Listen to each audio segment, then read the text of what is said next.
Yeah! Okay, when you are learning new songs, regardless of which instrument, it can be quite frustrating at sometimes because you have parts in specific songs that are really difficult to play, and some songs you can just play as you go and just learn it by ear, just playing it sort of effortlessly. But some songs you actually really need to sit down and focus and learn the song properly, and it can be quite frustrating. So I hope that these 3 tips might help you sort of learn things not necessarily faster, but might be a little bit easier. So yeah, let's go! Okay, so the first thing is that when you play a mistake, which happens to everyone when you're learning a new song, when you play a mistake, don't go back to the very start of the song. Let's say you are learning That Was Just Your Life by Metallica, which has a really long intro before the main riff kicks in. It's 1.5 minutes or something. Let's say that the main riff is your problem area. When you are then learning to play the intro, and then you are moving on to the main riff or so, you know how to play the intro, so you don't have to replay the intro the entire time that you are trying to learn the main riff.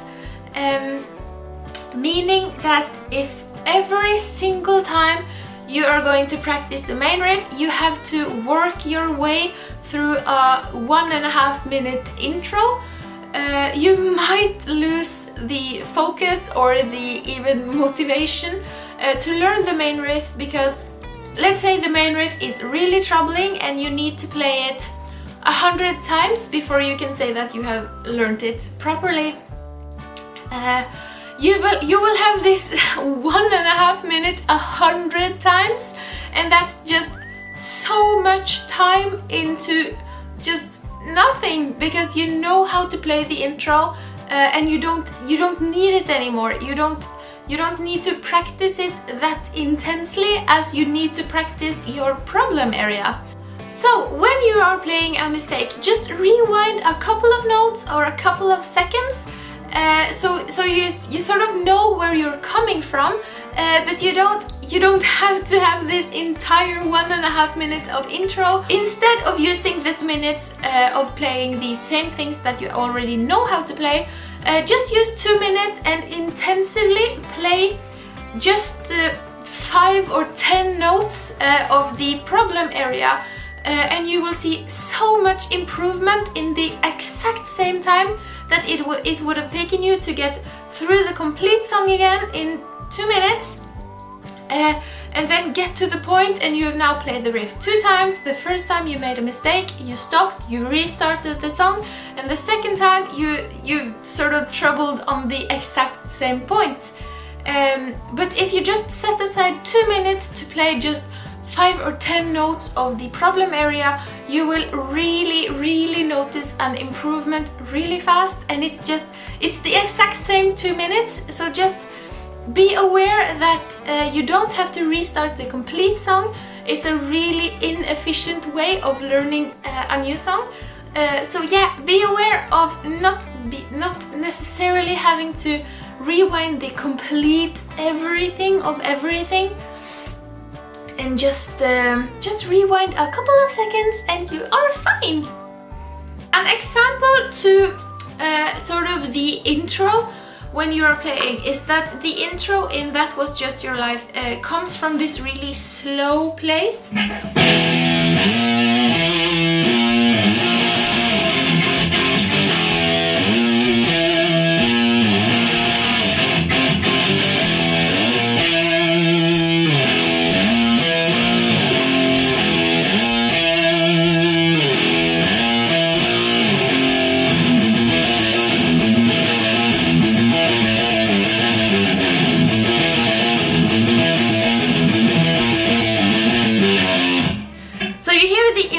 Before the main riff. The main riff is this, and before the main riff, you have this really slow dragging intro, and you don't want that when you are practicing, because you don't need all that. It's not dead space in a direct manner. It's not inactive playing time, because you are actually playing, but it's something that you know how to play, and when you know how to play it, you don't have to repeat it over and over and over again, not at least 150 times as you might need to practice the main riff, because there you have an area that you don't know how to play. And then you obviously need to focus on the area that you don't know how to play, rather than repeating the same steps over and over again with steps that you actually know how to play. Yeah.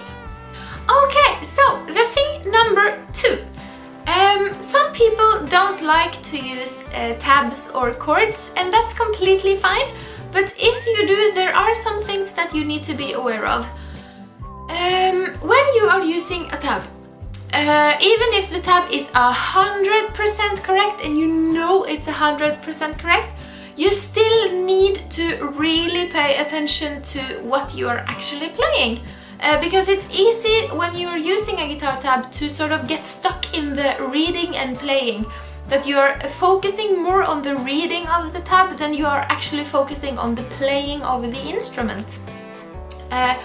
And that might leave you sort of lost once the tab is no longer available. Let's say you are playing at the practice and you can't have the tab with you, or you are actually playing live and you can't have the tab with you. You're sort of getting stuck because you haven't actually paid notice to what you are actually doing when you are playing the tab. And that might be one of the things that make me favorize actually transcribing the songs by ear, actually learning the songs by ear, rather than playing them by tablature. Because when you are using your ear, you are so insanely aware of not just the song that you are learning, but what am I actually playing myself? Is this right? Am I playing it right? Am I playing it intensely enough? Or are the notes right? Am I playing it right? And you don't get stuck in all these small sort of details in the written tab. You're getting stuck in the details of the actual instrument, and the details of the instrument is what you are sort of left with when the tab is gone. So you shouldn't focus too much on what's written in the tab, rather than focusing on what you are actually playing. So this awareness when you are playing is sort of making you so intensively aware of what you are playing, how you are playing it. Is there an easier way to play this? And that awareness is something that comes naturally when you are using your ear to learn songs, and it can 100% surely be included in the process of learning songs when you are using a tab as well. But you need to sort of activate this awareness, because it doesn't come naturally, because you have all the information you need.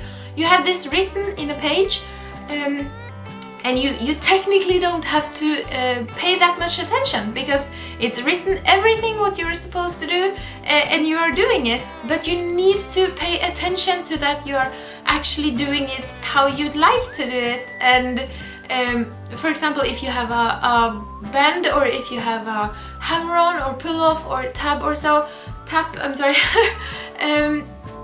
you can play it so many different ways, and paying attention and being really aware of what you're doing with your instrument makes you sort of super attentive. Oh man, I'm making up all the words today. It makes you so insanely aware of all the details, and you will really remember the song, and you won't get stuck when the tab is gone, because you haven't paid all the attention to the numbers written in the tab. you have paid most of the attention to what you are actually doing.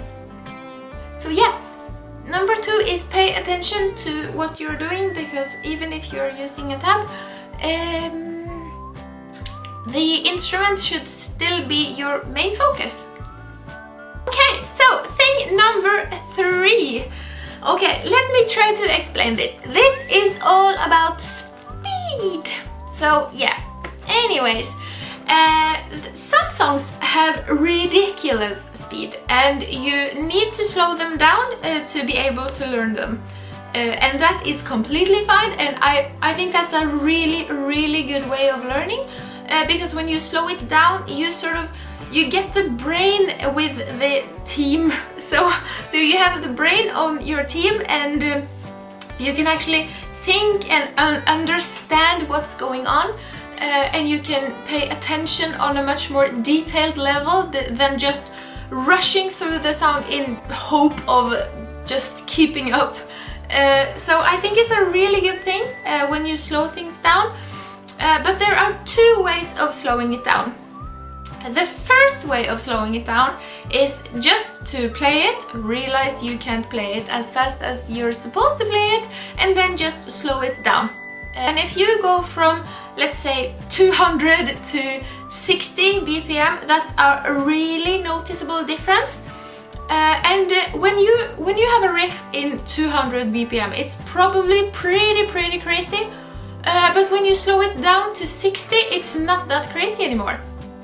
It might sound brutal still, but it's you have this attention to it, and you can play it however you like. You can play it with pure downstrokes, you can play it with pure upstrokes, you can play it behind your head, you can play it any way you like, because it's really slowed down.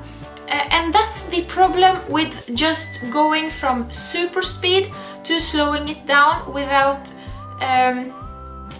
really paying attention to how am I going to play this when I'm in 60 BPM to be able to build it up to a 200. Because when you slow it down to 60 and you practice with pure downstrokes, you will reach a point before 200, I guarantee you, that you will reach a point where you cannot play it any faster with downstrokes. And that leaves you with where you start adjusting your technique. And adjusting your technique when you, let's say, you build it from 60 to 150, and then you adjust your technique by, let's say, you start alternate picking, then you don't slow the song down to 60. You slow it down to 150 and you start on a really fast pace, because you're technically starting all over again, because pure downpicking and alternate picking are 2 really different things. And by sort of switching techniques in the middle of a speed building session, you're left with this sort of emptiness between the 60 BPM and 150 BPM that technically you can't use it in the song. So you're left with this empty practicing, and by all means it's not wasted. If you can practice pure downpicking from 60 BPM to 100 BPM, that is very good work. But in regarding of learning the song, which is the focus in this video, especially efficiently, you have wasted every single minute that you have practiced from 60 to 150. You have wasted that time because you can't use downpicking in the finished product, which is the song at 200, and then it's not worth your time. If you are under a really strict time pressure, you need to be more efficient than practicing 60 to 150 with something you cannot use. So when you're at 200 and you play it super duper ridiculously fast and you just can't play it right, there are still some techniques that you are using that you are really depending on to actually make it sound right. Because your your brain is sort of trying its very, very best to make you able to play this riff at 200. And that means that when you are at 200, your natural instinct is not to play everything with downstrokes. So when you slow it down to 60 and you start playing it with downstrokes, that means that you have sort of not paid attention to what you are doing when you are playing it in 200. You're not playing it perfectly, which is what you want. You want to play it sort of correctly or even just fast enough. And you can do it properly, but sometimes you have these basic things that sort of indicate how you need to practice it when you're at 60 to be able to at all get to 200. So when you're at 200, you can see that, okay, I am alternate picking and I am using this certain hand position, or you need to keep that in mind when you are slowing it down to 60, because when you're at 60 you can do whatever you want. You can play it how easily you like, how difficult you like, but at some point, if you play it as easy as you like, you get to this point before 200 where you just cannot play it any faster. So the thing is, when you're playing at 200, pay attention to what you are doing, because what you are doing is probably the thing you want to practice when you're at 60, because it might be not very tight playing, but it is after all close to 200. It's more close to 200 than 60 is, so you have this indication of what do I need to practice to be able to clean up this 200 mess when I'm at 60. So that might be you are alternate picking, or you are holding the pick a certain way, or you are, as I said, in this particular hand position, or you cannot use your pinky, or there are these details that you need to take with you when you are slowing it down.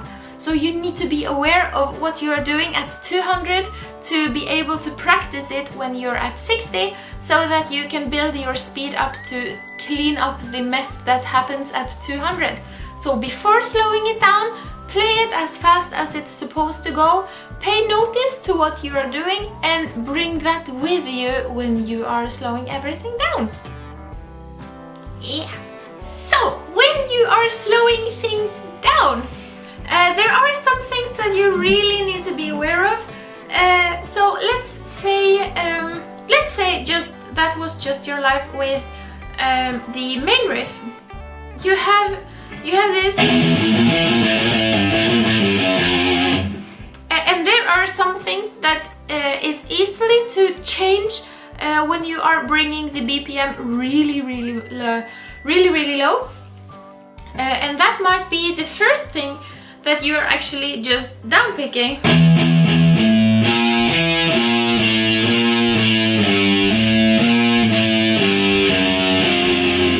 Or you can just really mess it up with the fingers and just use whatever feels sort of convenient.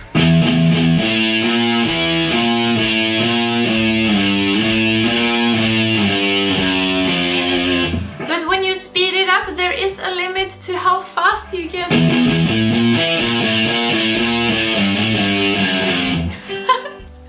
But when you speed it up, there is a limit on how fast you can actually either downpick or use only this one. So you need to be aware that when you are at max speed, you need to pay attention. Let's say you have to play it 2 times. One time you need to pay attention to what am I actually doing with this hand, and the other time you pay attention to what you're doing with the picking hand. So let's play it 2 times just to check what we are doing. Okay, so I am sort of shifting my whole hand. I'm not using only one finger because it's not possible. Okay, then I need to make sure that this is how I keep playing it when I'm at 60 BPM. Okay, then I know what this one is supposed to do. So next time now I'm going to pay attention to what the guitar pick is actually doing. Okay, so we have pure alternate picking. I really can't say that word. Alternate picking. We have pure alternate picking, and I'm holding the pick sort of tight so that I can actually play it fast. I'm not sort of holding it,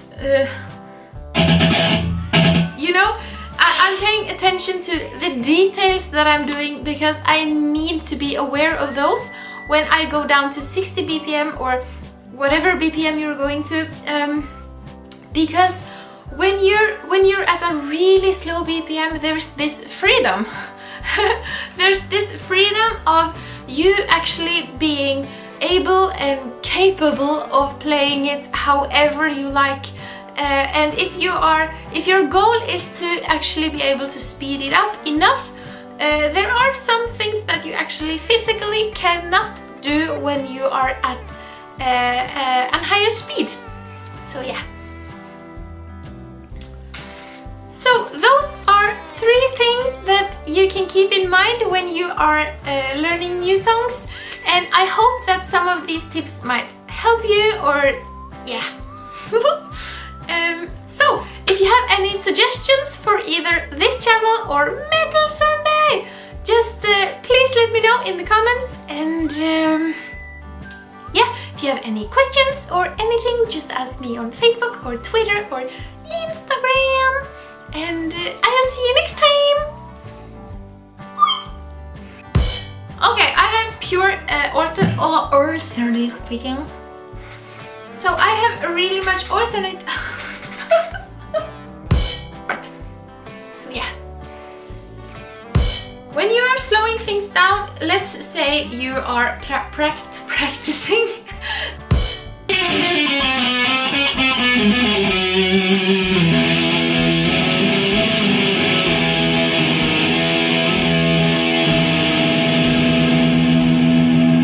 Really good.